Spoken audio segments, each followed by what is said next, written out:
When talking about NBA young talent, the names we usually name are Jason Tatum, Luka Doncic, Ja Morant, Trae Young, Donovan Mitchell, and even Devin Booker. And rightfully so, all those guys are superstars for their own right and for their teams and have had amazing, and I mean amazing, playoff performances at their young age. But a name we never usually hear is Shai Gilgeous-Alexander. Those guys I previously named are household names, but even the casual fans know those guys.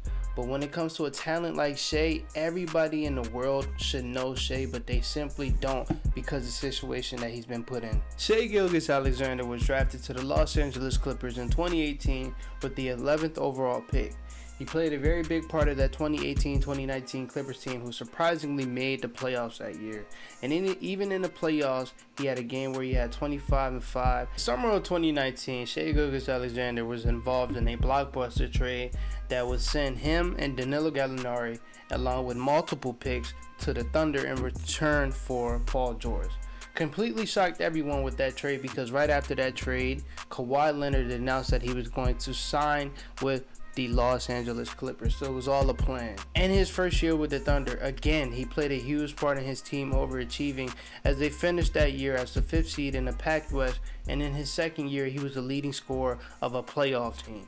He even had a pretty good playoffs, dropping 31 and 5 and 18 and 12 in one game, where they went 7 games with the Rockets but fell short. But that next offseason, Oklahoma City Thunder officially embraced the tank and traded CP3 and Danilo Gallinari, and getting rid of all of their vets from multiple picks. In his third season and fourth year with the team, he averaged a total of 24 points in both years, along with 6 assists.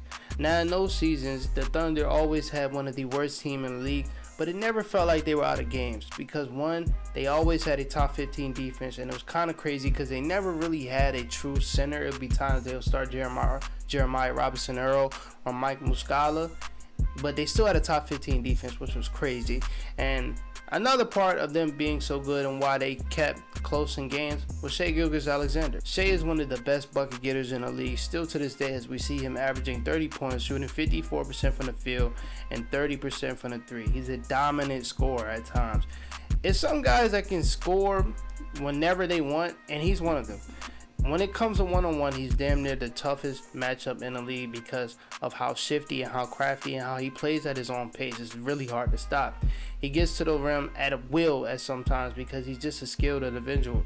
He's already one of the best finishers in the league, as he's top 5 in paint points and shoots 73% in the paint. And this year, he's made an effort to work on his mid-range shot, and he's been elite at that. This year, he shoots 59% from the mid-range, which puts him top 7 in the NBA. And he does all this without being an elite three-point shooter. He can hit the shot, but I wouldn't label him as a shooter, but he's capable of taking any shot on the court, especially from 3. In his early Clippers days and Oklahoma City days, Shai was a good playmaker and a good defender. But over the last 2 years, he's kind of shied away from that because of how much he was tasked with being the main scorer on a team that has no other scoring options. But this year, he stepped it up, averaging 6 assists as a shooting guard, and helps his team be, again, another top defense. They're top 10 this year. Compare Shai's situation to early Devin Booker. We knew Devin Booker was good, and when I say we, I mean guys that like actually watched all basketball, not just their favorite teams. Everybody, a guy that just watched all basketball. We knew Devin Booker was really good, but the people who didn't, because the Suns sucked and they didn't feel like watching them, they called him empty stats because they seen he was still averaging 26 points, but it was on a sorry team, so they was like, okay, he can't do that on a winning team. And then when the Suns started winning and it was Devin Booker being the best player on the team, and they went to the finals and all that stuff, people were surprised how good Devin Booker was.